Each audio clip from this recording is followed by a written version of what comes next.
What's up, dogs? Assuming no delays, GoPro season is almost here, and there are 4 features I'd love to see in the HERO9 announcement. GoPro is facing steeper competition from competitors like DJI and Insta360, as well as having to compete with better and better smartphones. In my mind, the Hero line still excels for people using their cameras as true action cams, as opposed to using them in a vlogging or everyday camera-like setting. If you're new here, I'm Yosh. Stick around and we'll jump right in. Number 1, I want to see some changes to the frame rates. With 4K becoming more and more widespread, and even 8K pushing the boundaries in some consumer devices, I'd love to see 4K 120 frames per second in the GoPro HERO9. I've been shooting almost entirely in 1080 240 frames per second in the Hero 8, but if Hypersmooth 2.0, or dare I say 3.0, were enabled in 4K 120, that's a mode that I would see myself shooting in more often. If I were to keep my traditional 1080 60 frames per second timeline, 4K 120 would allow still for 2 times slow motion, as well as camera motion and the ability to punch in without losing any resolution. For the times that I use my GoPro outside of hockey,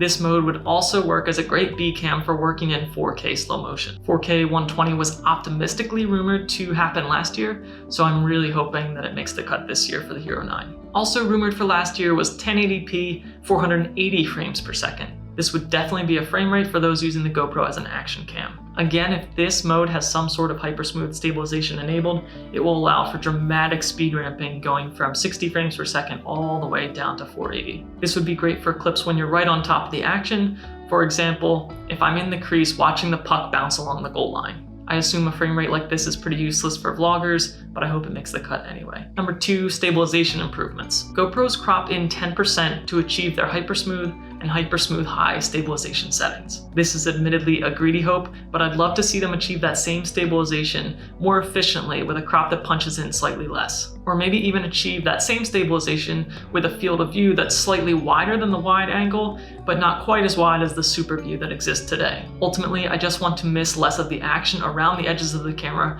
while achieving the same great stabilization that the Hero 8 brought. Earlier in the year, GoPro acquired the ReelSteady team, a software product that was made for stabilizing GoPro clips even more so than what the GoPro was able to achieve in camera. I have yet to trial the product. It's something that I'll do in a future video, but it would be exciting to see if GoPro extends that software suite. They might even be able to borrow some of that functionality to stabilize in the camera itself. I don't expect it for the Hero9 this year, but as the technology gets better and better, we're starting to also see optical image stabilization in smartphones. That's something that will be exciting to see in action cams moving forward. Number 3, battery performance. My one gripe about the Hero 8 is that the battery performance is finicky in cold weather. If you use a cold battery in the camera, it negatively affects performance in a way that we didn't see with the HERO7 Black, or at least that I didn't see. While recording in 1080 240, my slow-mo looks great with the first battery that goes into the camera while at room temp. When it dies, and I insert the second battery into my camera,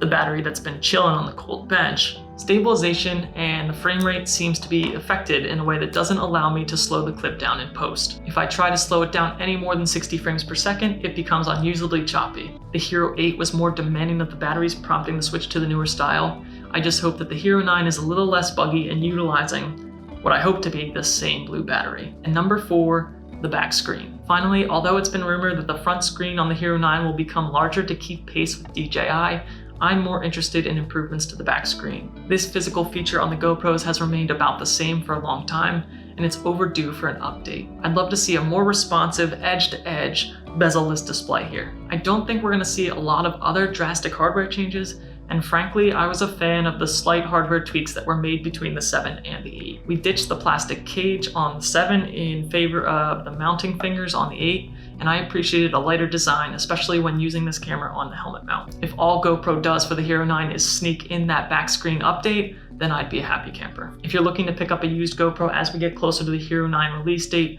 check out this video to see what features make the Hero 8 stand out from the Hero 7.